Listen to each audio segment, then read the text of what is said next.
বিগত কয়েকদিন ধরে ছাত্রদল সভাপতি শিবির সম্বন্ধে কিছু মন্তব্য করছে যে শিবিরকে তারা ক্ষমতায় এলে তারা শিবিরকে রাজনীতি করতে দিবে না।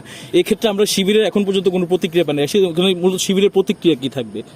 আসলে প্রতিক্রিয়া তো মানুষ সেখানেই দেখায় যে ক্রিয়ার একটা গুরুত্ব থাকে, যেটার একটা সক্রিয়তা থাকে। তো সেই জিনিসটার কোনো সক্রিয়তাই নেই, যেটার কোনো বাস্তবসম্মত কোনো গ্রাউন্ড নেই, সেটার আসলে প্রতিক্রিয়া দেখানোর তো একটা বোকামি ছাড়া কিছুই না। তো বাংলাদেশে কে রাজনীতি করবে কি করবে না, এটা তো আসলে কোনো ব্যক্তির ইচ্ছের উপর ডিপেন্ড করে না।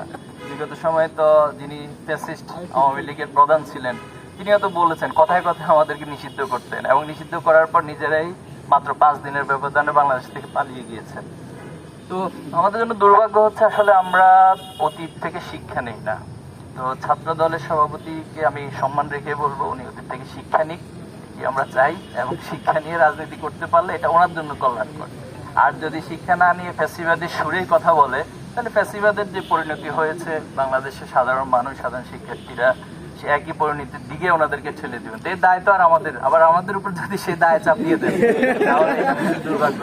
আশা করবো যে এইগুলো হিসাব নিকাশ করে নিজেদের দায় যেন নিজেদের কে নিতে হয়, সেভাবে করে আমরা কথা বলবো, বক্তব্য দিব, কর্মসূচি নিব, এটি সবার প্রতি আমরা। ছিল 5 আগস্টের আগে, 5 আগস্টের পরে আমরা মিনিস্ট্রি মিডিয়াতেও দেখছি আপনারা সরাসরি